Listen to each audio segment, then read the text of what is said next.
Hello and welcome to another episode of Talk of the Boat. Thank you for joining us. Today we've got our commercial specialist and buyer's agent, Marc Bennett, with us doing our Ask Me Anything episode. And today we're going to talk about mortgage brokers, loans, and appraisals. Marc, thanks for joining us. Yeah, thanks for having me. Absolutely. Here we go.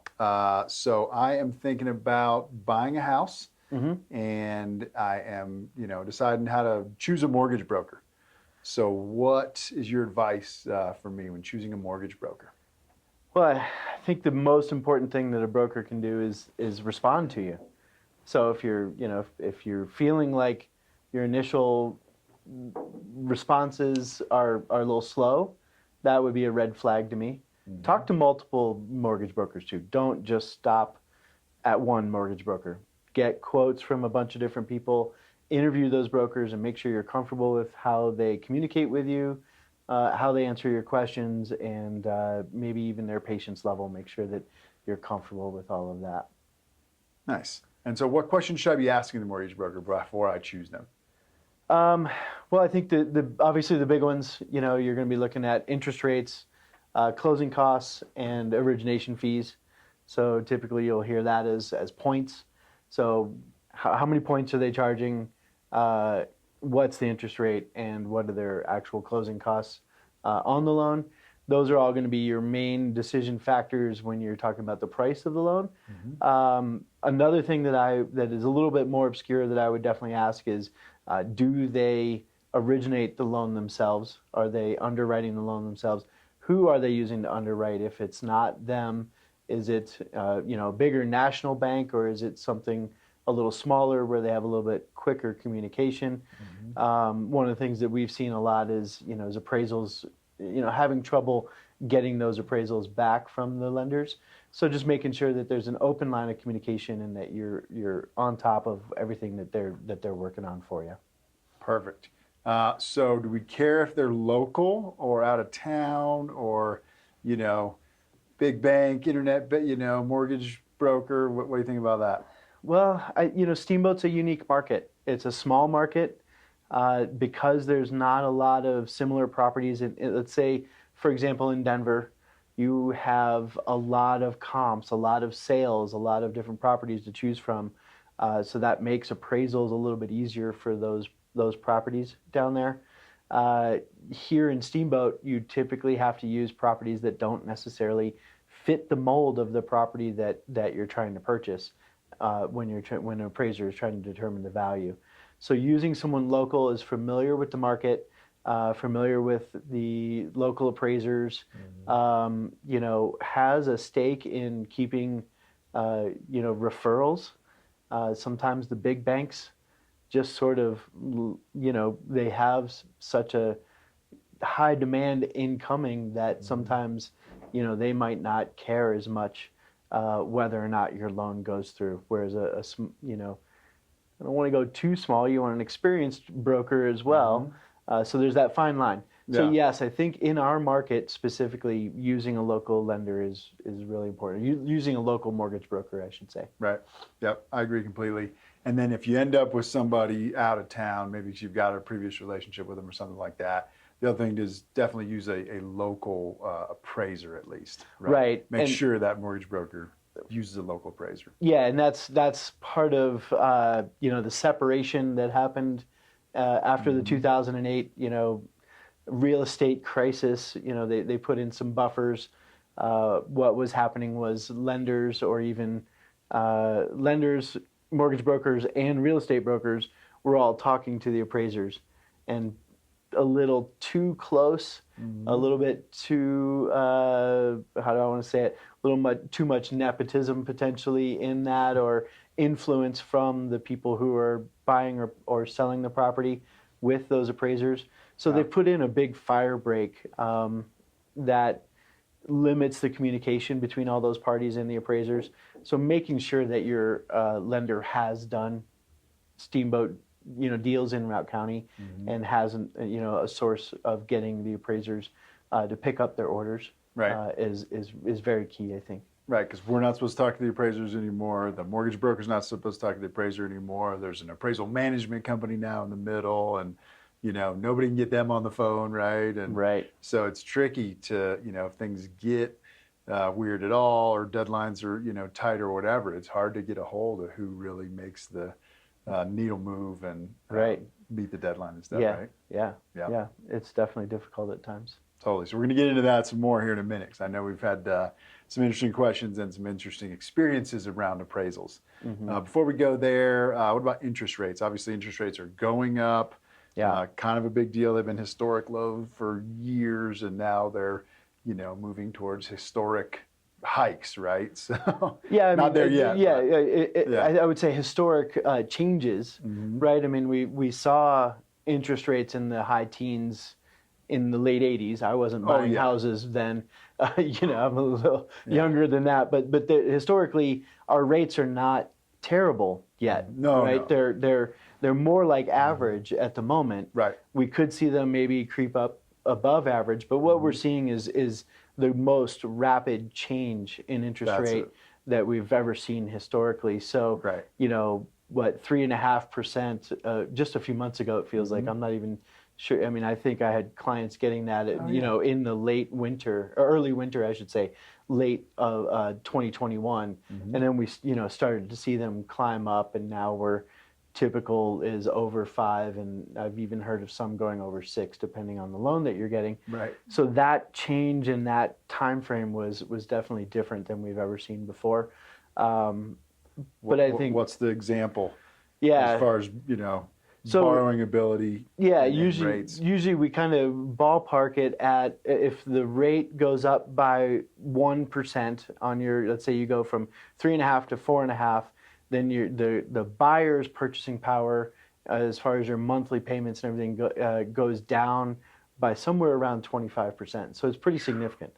So if you were shopping for $1 million home at a 3.5 interest rate, and now interest rates are 4.5%, you're probably going to be able to afford a $750,000 or $800,000 home versus that $1 million home. And I'm just using big round numbers because they're easy to conceptualize. It's a big deal. It's so amazing to hear it that way and really understand the math, Yeah. Because we're already talking about more than a percentage now, right? Right. So, I mean, Right. Borrowing power has reduced by over 25% Sure. already, in a few months. So. Yeah, and I mean, one of my favorite things in Steamboat is helping, helping locals stay here, and that's become such a challenge. We locked in a few clients right before rates have changed, and to be honest with you, a lot of those clients who were sort of on that bubble, wow, $500,000 condo sounds like a lot to me. Right.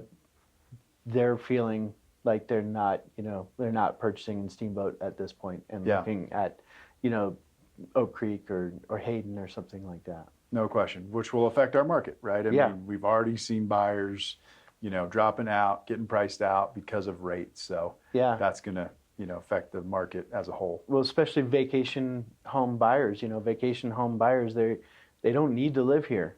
So this is a luxury for them. So when those rates change like that, they're some of the first ones to go. Right. Yeah, no question. So any advice for people when it comes to analyzing interest rates? Yeah, I mean, just right now, lock it in as soon as you can. The sooner the better in this market right now. I think that's going to be the biggest one. Get the best rate you can while still getting the service that you need to get the deal done. Right. Because the rate doesn't matter if you don't have the home at the end of the day. That's right. That's right. So perfect segue into the next question. Appraisals, at least from our perspective, is one of the biggest parts of getting a loan. It's the thing that takes the longest. It's where we see the most challenges typically in today's environment. So what are the challenges you're seeing from handling appraisals here recently, or in your career? Give us the ugly here. I've had some crazy experiences with appraisals in this market, not just this year. Really going back to kind of the end of COVID, or even starting, or the beginning of COVID, I should say, all the way through the end of where we are now. Right. At first, when the market really heated up, there was just no availability for the appraisers. We had so much volume that it was taking 6-8 weeks to get an appraisal back. They were so busy. So I think that the biggest thing to do is get on your lender. As soon as you sign that contract to buy the property, make sure that the mortgage broker is reaching out to their people, whether it's the lenders or the underwriters, but you need to work with your mortgage broker to make sure that that appraisal is scheduled as soon as possible, and then continue to work through your real estate broker to make sure that that appraisal has been scheduled with the sellers. And then there's a deadline on our Colorado contracts called the appraisal objection deadline. You need to make sure you have it in writing from your mortgage broker that your appraisal has been accepted by the underwriter on that deadline. And it needs to be in writing, because that's the only way that you really have any sort of recourse. If they tell you verbally, say, hey, great, can you send me that email? Or send them an email and ask for a response. Yeah. But making sure that that is done, that it's ordered as soon as possible, that you follow up, that it's scheduled, and then that you have it in writing that it's accepted before you allow that deadline to pass on the contract. Absolutely. That's awesome. So what are some examples, though, of issues you've had with appraisals where they've gone south or sideways at least? Yeah, well, that get it in writing is very, very new for me. Really, this week was last week I put that rule in place for myself. That's right. It's been, traditionally I would call the borrower, my client, the buyer, and say, have you talked to your mortgage broker, and did they give you, confirmation that the appraisal was accepted? In this case, verbally, it was communicated to us that the appraisal, we were past the appraisal, deadline. Yep. And then 22 days later, we find out that it's in a second review. And that's 4 days before closing.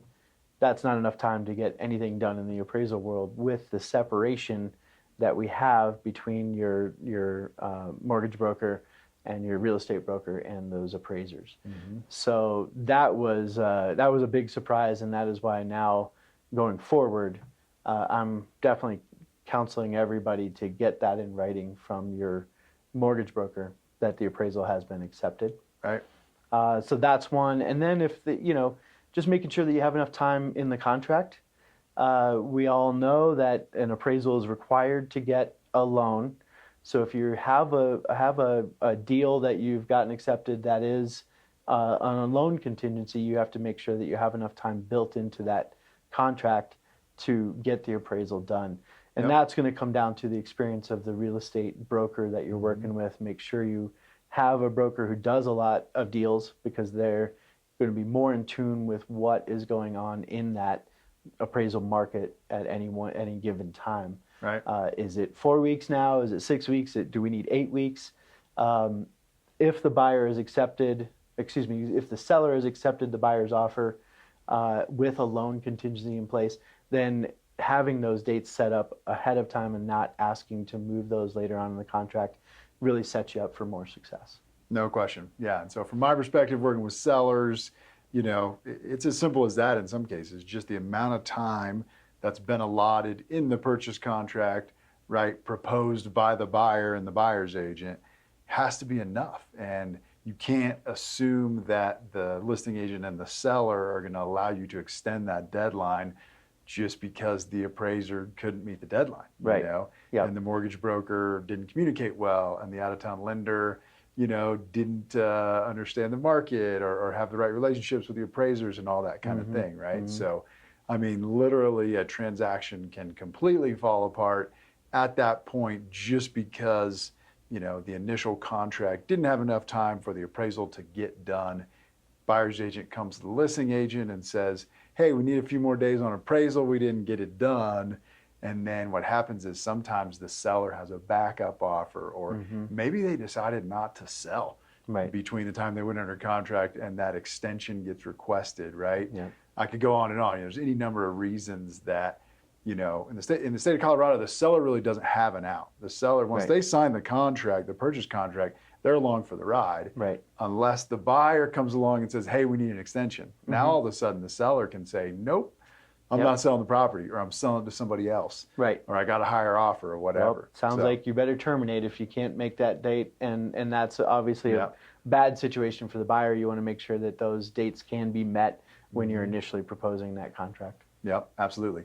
And then the other thing with appraisals is obviously the value, right? Yeah, yeah. That becomes one of the stickier negotiations that we have during a transaction, especially right now, because a lot of appraisals are coming in a little low, a little short, right? Well, and that's their, to the point that I've talked to a few appraisers, not about specific deals, but just about, appraisal in general, to try to grow our knowledge on the team. Yeah. And it's not their job to, chase to drive the market. So Right. they're going to go based on the last sale.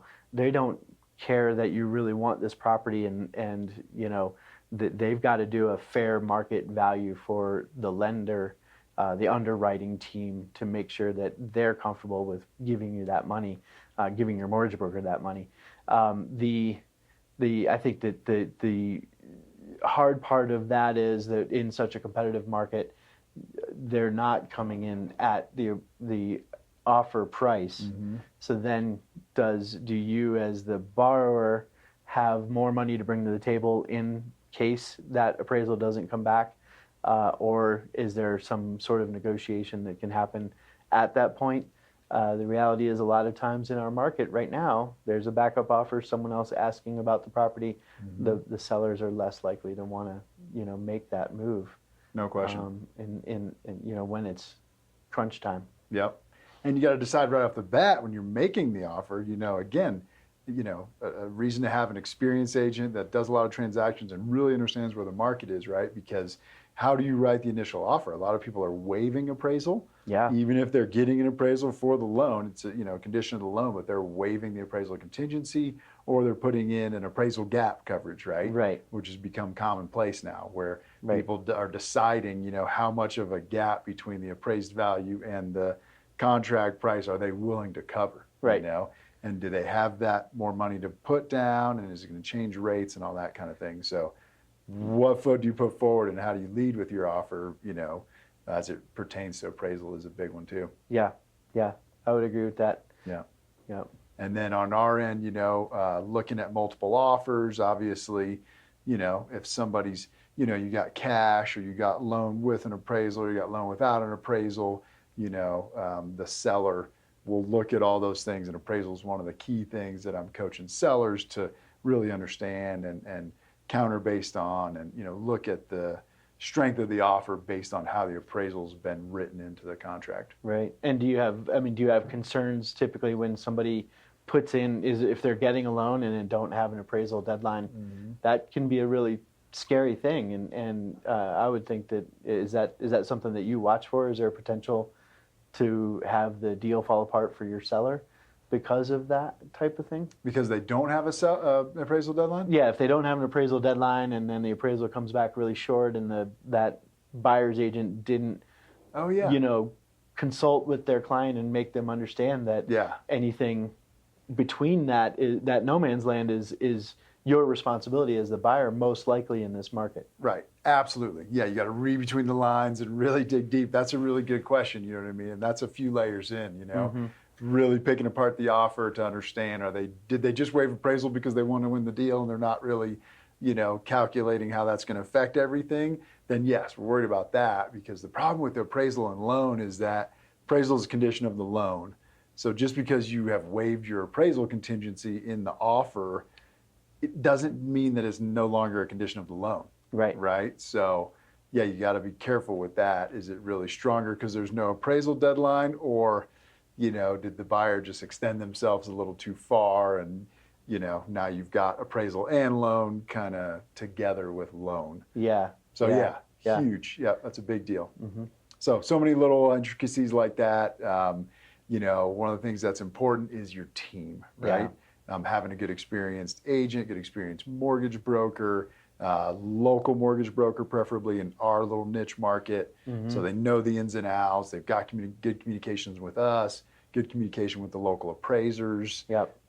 And like you said, right, one of the important things is that they care about the relationships and the referrals in the small town, right? And Yeah. not just another number and another, person in the queue of thousands, right? And it's challenging. I mean, even though I've counseled local local mortgage brokers for the entire time that I've been in the business, the reality is when you look at that quote from your broker and what the closing cost is, what the interest rate is, and what that cost is over time, it's really tempting to go with these discount national lenders or national mortgage brokers because it seems like a lot of money.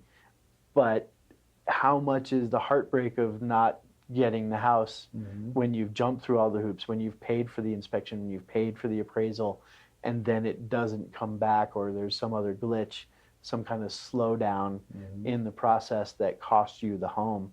How much is that worth? Right. Yeah, or the brain damage of trying to protect your earnest money if the underwriter comes back and says there's an issue with appraisal after the appraisal deadline's already passed. Yeah. Right? Oh, yeah. I mean, that was a terrible example for our clients because at that point, the legal out for that client had passed because the mortgage broker, and it was a verbal, I talked to my client, I talked to the mortgage broker. Everybody said that things were, yeah, we're in underwriting, we're good to go. And then the second level appraisal comes back, and we don't really have a good, true legal way to get out of that deal at that point. No. So it becomes a real challenge and a headache that you can avoid by you choosing someone who's on it, responsive, and experienced. Absolutely. Thanks for joining us, bud. Good information. We can go way deeper on all of this and answer any other questions you have about any of your real estate needs. So give us a shout if you have questions or want to sit down for a strategy session. Thank you so much for joining us, and we'll see you next week.